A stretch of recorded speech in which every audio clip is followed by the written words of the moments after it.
μπορούσε και να βοηθήσει την επίθεση του Παναθηναϊκού. Γύρω το Τσε, πετάχτηκε ο Μπαρμπαρούσης και περνάει στην περιοχή, πλασάρει το Μέγερη και χάνει μοναδική ευκαιρία στο 34.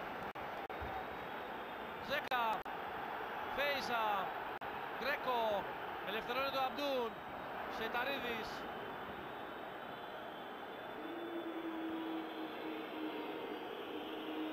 Ζέκα, Φουστέρ, έχει δώσει φάουλ ο Παπάς, ακούμε τον Νίκο Καβαλά.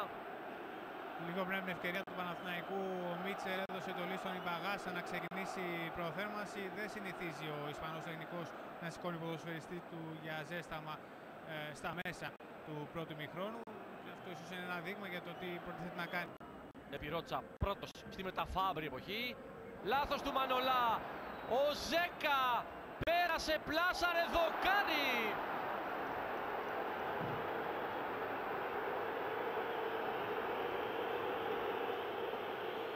Έφυγε από το Μέγερη και ούτε ο ίδιος πιστεύει τι έκανε.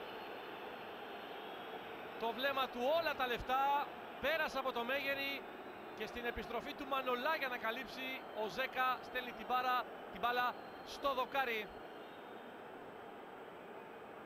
Ο Τζιμπούρ με το